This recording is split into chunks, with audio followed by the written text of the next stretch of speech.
trick, I need a spectator to pick any card he or she wants to, so please go ahead and touch any card you wish. In this case, let's say the spectator wants this card over here. I'm going to show you the card, please remember it. In this case, which have here the 8 of hearts. Now, we're going to try something special today. I'm going to show you the difference between an illusion and magic. Now, if you have noticed, on the card mat here we have the Joker, and on top of the Joker there is a part of a playing card. Now, if you take it, okay, and put it on top of the 8 of hearts, like so, it gives the illusion that you can see through the 8 of hearts. That means it looks like a hole in the 8 of hearts.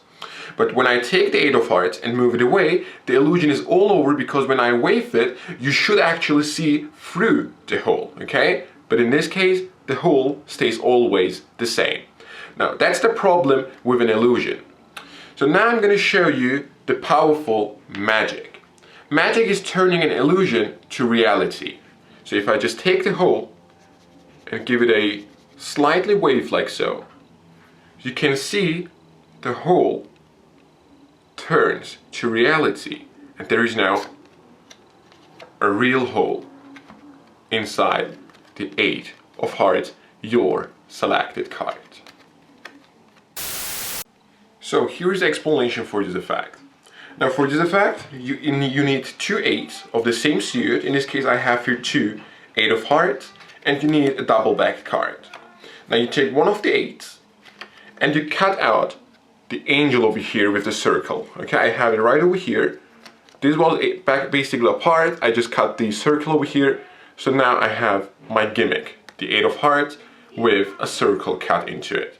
Okay, and once you have these, you're just gonna take the circle and put a piece of double-sided tape on it.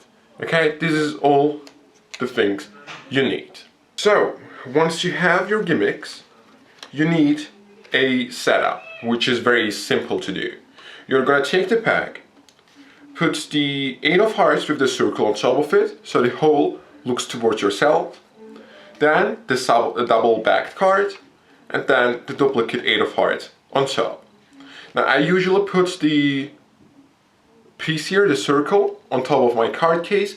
In this case, I don't have it here, so I use my Joker and place the circle on top of it, since I don't use the Joker in the pack. Now you are ready to start with the trick.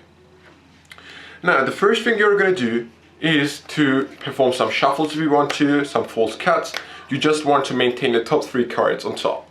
Then you're going to force the 8 of hearts to the spectator, but you want the 3 cards on top to stay in the same position. So you can use, for example, the riffle force, okay, and show the 8 of hearts to the spectator.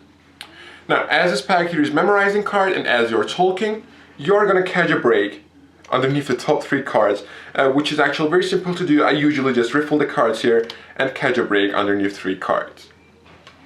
Now you're gonna start explaining to the spectator what you're gonna do. You're gonna say that you want to show the spectator the difference between illusion and magic. As you're saying this, you pick up the circle here, okay, and you explain what an illusion is. The reason why we use an 8 is the fact that this makes it easier for you to position the circle, because you're gonna place it on the middle pip over here that looks towards yourself. Okay? This makes it easier for you to position it. Now you explain it looks like a hole, and it looks like you see through the card. Then what you do is this. You lift up all 3 cards above the break and hold them on the corners, your thumb on the left bottom corner, and on the opposite corner, your middle finger. Okay? The secret move you're gonna do in this trick is this. Okay, that's the only thing you're gonna do. It is like the wave change, I think it is called. Now, what you're gonna say is this. You explain what an illusion is, then you lift up the cards, go to your grip, and you say once you take the card from the pack, the illusion is all over, because when you wave the card, the hole does not change.